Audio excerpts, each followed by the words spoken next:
اما بعد، کیا بات ہے کہ ہستی مٹتی نہیں ہماری، کیا بات ہے کہ ہستی مٹتی نہیں ہماری،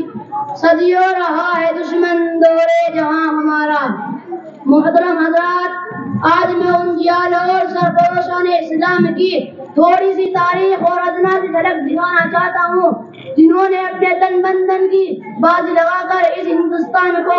انگریزوں سے آزاد کرایا تھا۔ جب ہندوستان کی سرزمین پر انگریزوں کو ناپاک سایہ پڑا اور وہ اپنی شاطرانہ چال سے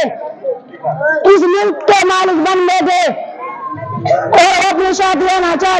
یہاں کے مالک بن گئے تھے، جب باشندگان ہند پر ظلم و ستم کے پہاڑ توڑے جانے لگے، جب ہندوستان کے لوگوں کو غلام بنایا جانے لگا، جب ہندوستانی کا خون پانی کی طرح بہایا جانے لگا، تو ایسے نازک وقت میں سب سے پہلے جس نے علم بغاوت بلند کیا وہ محدث کبیر، امام جلیل، فخر چمن، نازش وطن شاہ عبد العزیز بن شاہ ولی اللہ رحمت اللہ علیہ، یہ وہی مجاہد درویش خدا ہے جنہوں نے انگریزوں کے خلاف جہاد کا فتویٰ دیا تھا۔ شاہ رحمت اللہ علیہ کا فتویٰ کیا تھا؟ وہ ایک گولی تھی جس کے چلتے ہی انگریزوں کی نیندیں اڑ گئی اور جگہ جگہ آزادی کے شعلے بھڑکنے لگے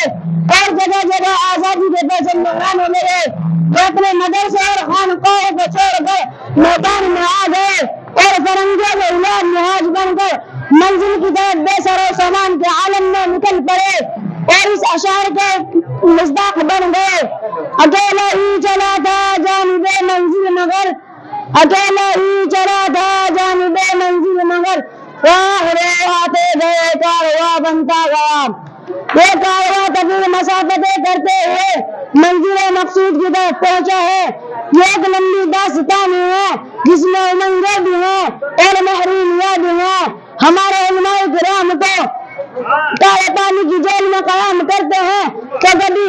عدالت کے کھلبروں میں کھڑے ہو کر نغمہ آزادی سناتے ہیں، لیکن ان شیروں نے کبھی ہمت نہیں ہاری۔ اس بزم جنوں کے دیوانے ہر راہ سے پہنچے محفل تک، اس بزم جنوں کے دیوانے ہر راہ سے پہنچے محفل تک، بے تابی ان کی عام ہوئی بے تابی ان کی عام ہوئی